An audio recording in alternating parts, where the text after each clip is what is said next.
আবু সাঈদকে আমরা তুলনা করি উহুদের মুজাহিদদের সাথে, শহীদ আলী রায়হানকে আমরা তুলনা করি উহুদের শহীদদের সাথে। জাহেলে ওয়াজ করতেছে, তার জীবন আমি দেখি নাই।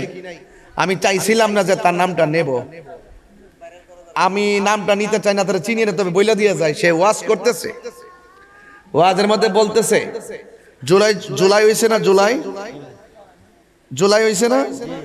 আচ্ছা, ওই যে ছাত্র আন্দোলন হইছে না, ছাত্র আন্দোলনে যারা মারা গেছে, যারা শহীদ হইছে বলতেছে, এর মধ্যে আবু সাঈদের নাম নিতেছে, নিয়ে বলতেছে তাদের শহীদরা হইল আবু সাঈদ, এরকম কয়েকটা নাম নিয়ে বলতেছে এরা হইল উহুদের শহীদের মতো। এই সদ্যধারী লেবাসধারী বাটফার মৌলবীগুলো শহীদের সংজ্ঞারে তো বিকৃত করছে, বরং নিজের স্বার্থ সিদ্ধি হাসিল করতে গিয়ে এই লেবাসধারীরা ইসলামটারে কলঙ্ক করছে। স্বার্থ হাসিল করার জন্য ইসলামকে বিকৃতি করার অধিকার তোমাকে কে দিয়েছে? স্যান্ডেল দিয়ে রাত ফলাই দেওয়ার দরকার। কোথায় উহুদ,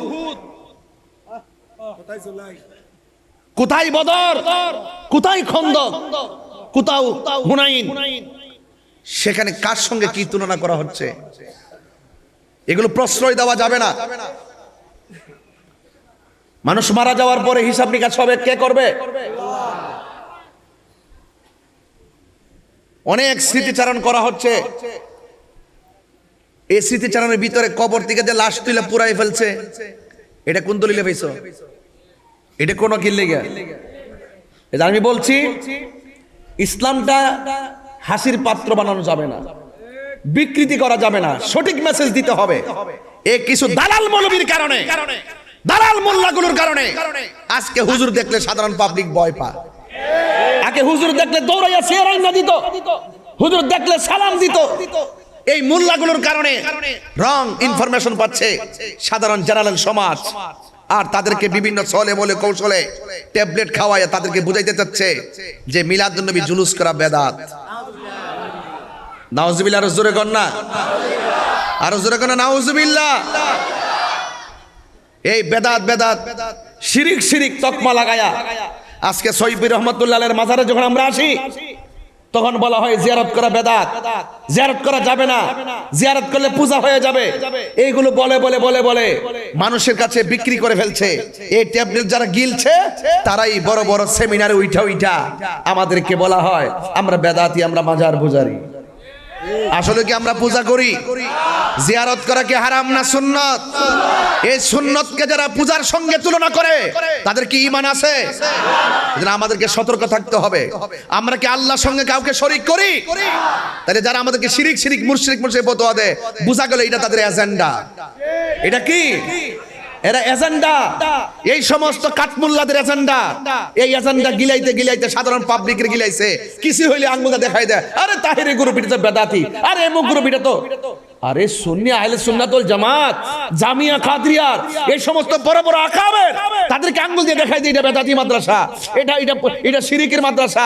এইভাবে পাবলিক যারা খাওয়ায়, অথচ তোর 14 গোষ্ঠীর সাহস নাই জামিয়ার আকাবেরদের সামনে এসে কিতাব খুললে কথা বলতে।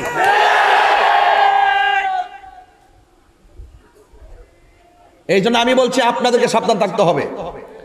সুন্নির ঘরের সুন্নি আপনারা যারা এই এলাকাতে যারা আছেন, দেখবেন আপনার ভাই কার কার সাথে মিশে, আপনার সন্তান কোন কোন পালসে কথা বলে, কোন সুরে কথা বলে, এগুলো খেয়াল করতে হবে।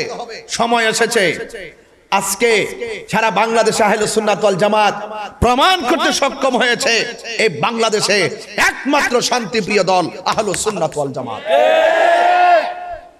রবিউল আউয়াল মাস আসতেছে, বাতিলরা জ্বলতেছে,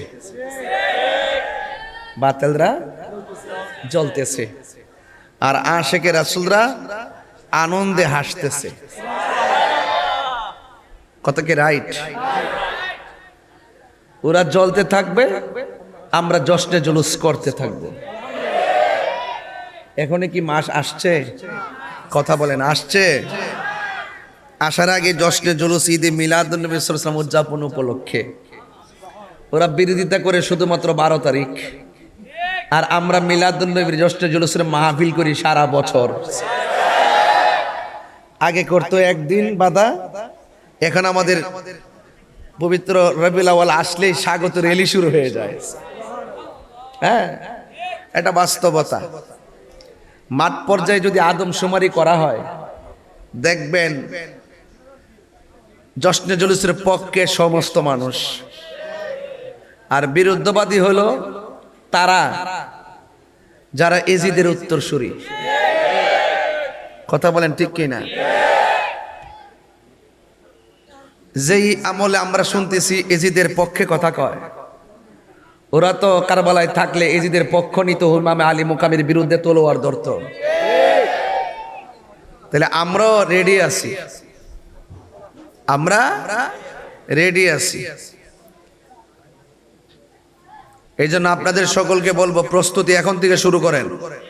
মহা ধুমধামে হবে ইনশাল্লাহ জশ্নে জুলুস। কথা বলেন ঠিক কিনা বলেন? কোটি কোটি টাকা ইনভেস্ট করে নিয়ে মহাসমাবেশ করে তারা, আর আমরা একটা জশ্নে জুলুস যদি সোহরাওয়ার্দী উদ্যানে ছাইরা দেই, এমন 50টা সোহরাওয়ার্দী উদ্যান লাগবে। কথা কি সঠিক কিনা বলেন? আমরা এদিকে যাই না, আমরা আমাদের মতো আছি, কিন্তু থাকাটাকে অনেকে দুর্বলতা মনে করে। এজন্য আমরা এখন খানকায় নাই, খানকার তাসবিহ বালিশের উপরে রেখে দিছি। আমরা এখন রাজপথে আছি, কাউকে হিসাব নিকাশ মিলে কথা বলার সময় আমাদের নাই। আমরা মদিনাওয়ালার প্রেমিক। কথা বলেন ঠিক কিনা? এতে কোনো সন্দেহ আছে? জুলুস কি চলবে? মিলাদুন নবী সাল্লাল্লাহু আলাইহি ওয়াসাল্লামের মাহফিল কি চলবে? কারা কারা রাজি আছেন দুই হাত তুলে দেখেন ইনশাআল্লাহ।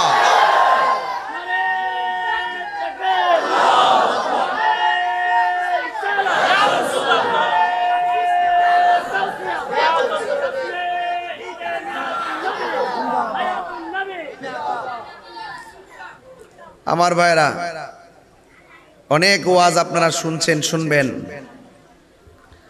তবে কথা এতটুকুই, জানার নাম ঈমান না, মানার নাম ঈমান।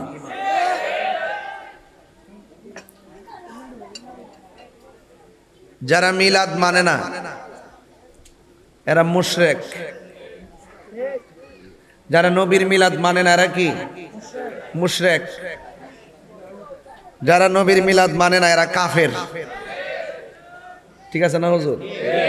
একমাত্র আল্লাহর মিলাদ নাই, লাম ইয়ালিদ ওয়া লাম ইউলাদ। কথা কি বুঝতে পারছেন? সংক্ষিপ্ত উত্তর, বেশি ভিতরে ঢোকার দরকার নাই। এরা 1000 দলিল দিল, যাদের কুকুরের লেজ যদি আপনি তেল দিয়া যদি সোজা কইরা 1 মাস সোজা কইরা যদি 5টা ইট দিয়া বাইন্ধা রাখেন, 5 মাস পরে ছাড়লো দেখবেন কুকুরের লেজ মেপ কইল। যারা বুঝে দলিল লাগে না, মিলাদুন নবী আমার নবীর শুভ আগমন উপলক্ষে আনন্দ রিলি করা, এটা দলিলের প্রয়োজন হয় না, এটা মহব্বতের ব্যাপার।